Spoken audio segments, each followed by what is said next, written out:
Welcome. Today we're going to talk about the configuration of the Big Green Egg for smoking. So for long smoke, when I say long smoke, we're talking Texas style, Memphis style, 15 to 22 hour smoke. So I'm going to do a brisket, but there's a lot of prep work you got to do on the Big Green Egg to make sure everything's set up properly before you put the meat on for something that long of a smoke.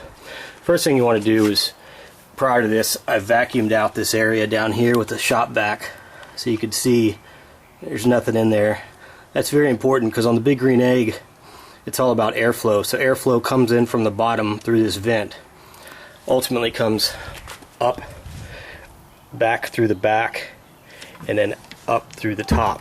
So controlling that airflow is critical, and if you've got too much stuff down there in the bottom vent underneath the grate, it's going to prevent that airflow, and for a long smoke, your smoke's going to go out eventually, and you're going to be stuck with a brisket or a pork shoulder on the grill that's halfway done with no smoke. So what I've done here, and this is one big misconception when I first got the Big Green Egg, I didn't realize how much wood to put in there. So you see I've got about a 50-50 mix of oak wood and lump charcoal.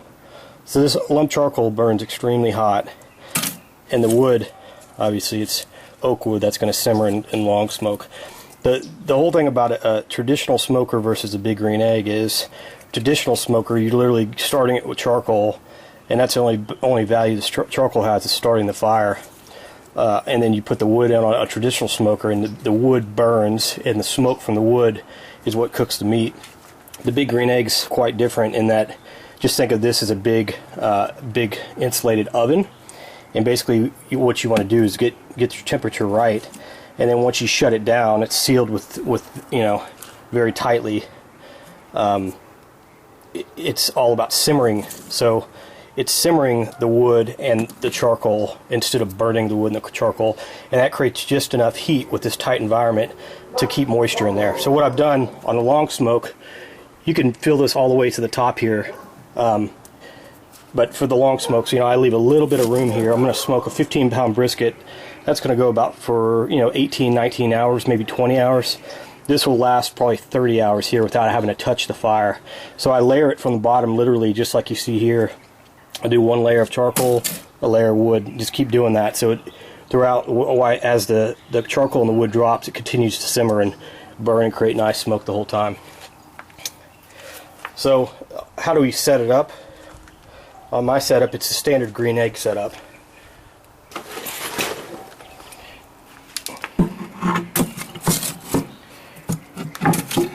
You're going to get placeholder in first, feet up. Feet up, basically the heat hits the bottom of this, so it's indirect heat, and it comes up over the sides with the smoke over the sides. So the meat is not getting direct heat, it's getting indirect heat, which is key for a long smoke. I'm going to keep it about 200 to 225 consistently for a brisket, which is what I'm doing, as well as for pork shoulder and ribs. Now, one thing I do that's not necessarily required, I get a pan, just a pan from the grocery store like this, and I'll fill that almost to the top with water.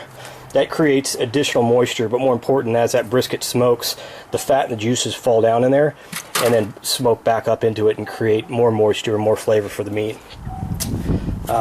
The last thing you do is put your grill on.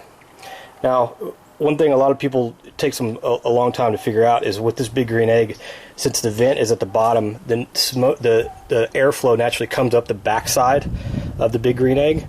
So by nature, the back of the Big Green Egg is going to be about 15 degrees hotter than the front side of it.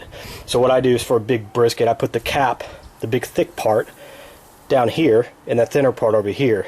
So it still cooks consistently, but since this side's a little warmer, that thick part of the meat will get done just as good as the shallow part.